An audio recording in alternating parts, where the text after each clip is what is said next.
éducation, justement, moi je parle d'une BD qui est destinée notamment donc, à toute la famille et aussi aux enfants pour les sensibiliser justement aux différences et notamment au handicap. Ça s'appelle La Bande à Ed. Donc c'est le héros, donc c'est Ed qui est juste là au premier plan, donc qui est en fauteuil roulant, donc qui est un enfant comme tous les autres, qui adore s'amuser, rapper, s'amuser avec ses amis, notamment une bande d'amis qui est assez atypique, qui ont tous en fait des certaines différences. On a Sam qui est lui un antillais qui est en surpoids, on a Shang qui lui est malvoyant, ou encore Gad qui est trop petit pour son âge. Et justement, donc on a notamment une planche là qu'on voit juste là, avec l'inauguration dans la ville d'Ed d'une nouvelle allée, l'allée Victor Hugo, une allée, vous allez voir, pleine de pavés, donc sympathique donc pour Ed qui est un peu grincheux, l'enfer est pavé de bonnes attentions. Donc c'est la réaction de Ed sur cette planche. On a aussi donc cette joyeuse bande d'amis, donc ça reste comme des ados, des adolescents comme les autres. Ils parlent justement de leur handicap et de leurs différences avec beaucoup d'humour et de détachement. On va regarder cet autre exemple. Donc ils accueillent dans leur nouvelle classe donc un nouvel élève, et on lui demande comment est-ce qu'il s'appelle, donc Ismaël Ben Krosnikowski. Alors, donc on a la bande à Ed qui est sacré handicap, ouais, lourd à porter, on se sent tout petit, dit Gad, qui lui est tout petit, trop petit pour son âge. Donc, vous allez voir, vous avez vu, hein, donc c'est plein d'humour, c'est assez ludique, c'est pédagogique, et c'est très bien dessiné, donc c'est l'illustrateur Jack et l'auteur Geg. Regardez Clémentine, allez-y, je vous laisse feuilleter. Donc une BD pédagogique qui se lit en famille, avec de beaux messages qui permettent justement à nos enfants de s'ouvrir à l'univers du handicap en douceur. Donc les aventures de Ed se poursuivent également dans d'autres tomes, donc ils se déclinent dans 3 tomes différents. Donc ces aventures se déclinent, on a par exemple la bande à Ed Tous à Pérac, la bande à Ed Festival Fleuri ou la bande à Ed Au Boulot. Toutes ces histoires ont jamais dans l'esprit d'une seule personne, c'est l'auteur de ces BD, c'est Georges Grart, un homme inspirant hein, que j'ai contacté et qui m'a raconté qu'il avait été instituteur et qu'il avait justement accueilli dans son établissement, dans sa classe, un élève en situation de handicap qu'il avait interpellé en lui disant « On parle beaucoup de nous, mais on ne nous montre jamais. » Voilà, une phrase justement qui avait fait écho dans l'esprit donc de Georges Gart. Il lutte contre les discriminations envers les personnes en situation de handicap à sa manière, à travers ses BD notamment. Et pas seulement à travers ses BD, parce qu'il a aussi écrit un ouvrage. Un autre ouvrage. Grand livre. On le trouve dans toutes les librairies. Alors ça, on le trouve surtout sur Internet. Donc c'est la maison d'édition qui s'appelle Art Édition. Ça va vous fâcher, ça. Voilà, c'est ça. Justement, il faut qu'on les trouve dans toutes les librairies. Le message est passé. Si on peut donner un petit coup de main à Monsieur Grart pour qu'on puisse les trouver dans toutes les librairies, le message est passé. Un nouvel ouvrage qui vient tout juste de... Mais oui, c'est ça. Nouvel ouvrage qui vient de sortir. Donc c'est toujours la maison d'édition et toujours Georges Grart.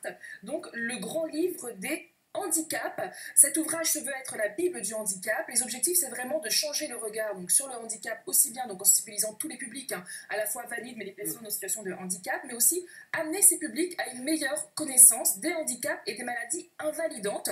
On retrouve des chapitres sur des témoignages sur des discriminations, ou encore le handicap et le cinéma, le handicap et la littérature, les lois aussi en lien avec le handicap. Il y a également un chapitre très intéressant concernant l'histoire des personnes handicapées célèbres d'hier, comme Beethoven, ou encore Franklin Roosevelt, ou encore Frida Kahlo, l'artiste. Un livre de fond avec un supplément d'âme et aussi une petite note d'humour. Voilà, donc regardez, je vous laisse le feuilleter. Donc voilà, c'est à vous trouver. Il faudrait le trouver dans toutes les librairies, s'il vous plaît. Pour l'instant, c'est sur Internet. On a besoin de visibilité, pas seulement sur Internet. Et puis également, on continue avec un jeu de cartes familial. Alors c'est pareil, c'est pour jouer. Alors c'est question-réponse, toujours imaginé donc par Georges. Chaque personne doit pouvoir disposer de sa vie et développer son autonomie. Et ben voilà. On commence par ça, c'est le premier chapitre. Voilà, premier chapitre, c'est écrit. Je n'invente rien. Donc un jeu de questions-réponses tout aussi ludique, toujours imaginé par Georges Grart avec ses maisons d'édition, qui s'appelle donc Les Indispensables. Excusez-moi, les Indispensables. 50 cartes jeux sur le handicap, questions, actions, vivre ensemble. Donc très pédagogique, destiné aux tout petits mais aussi aux grands, bien évidemment. Je vous propose de le tester en direct. Je vais vous donner donc, voilà, c'est la première question. Allez-y, il y en a une pour chaque. Donc voilà, et une pour Sabine. Donc première question. Combien de fois par jour une personne privée de ses membres inférieurs et ayant une activité comme vous, comme nous, doit-elle se transférer d'un support à un autre? Donc 20 fois, c'est une moyenne, hein. 20 fois, 40 fois. Une personne qui est comme... 60 fois, oui. En fauteuil, c'est ça. Il y a une activité. Donc une activité. 40 fois, 60 fois ou 80 fois? Je vous écoute. 80. Moins 80 aussi. Non, je dirais 40 fois. Bonne réponse, Gladys. Ouais. Bah oui. 40 fois. La comptabilité, ouais. Exactement. Ça suppose vraiment un entraînement des membres, effectivement, supérieur, c'est beaucoup d'énergie dépensée. Donc voilà, donc première question. Une autre question. Une dernière question. Une dernière question. Donc tenez, je vous donne les petites questions. J'ai hâte de voir ton travail. Ouais. La danse et tout ça. Alors, certaines de ces disciplines sportives peuvent être pratiquées par des personnes handicapées, lesquelles escrime, canoë-kayak, foot fauteuil, judo, tennis, tir à l'arc, pétanque, triathlon, équitation, ski alpin et l'escalade. Box-office, c'est bien. Box-office. Tu veux dire handicapé en fauteuil parce que c'est Oui, quoi oui. Oh, En handicapé. fauteuil. Les personnes handicapées Handicapées au sens large, c'est ça, c'est au sens large, pas de précision. Ah bon, Bon, parce moi, que j'ai un un petit petit piège. piège. Il y a un piège. Ah, Mais oui, on peut tout faire. on peut tout faire, faire, c'est ça. Ah, On peut les tout faire. non-voyants, non.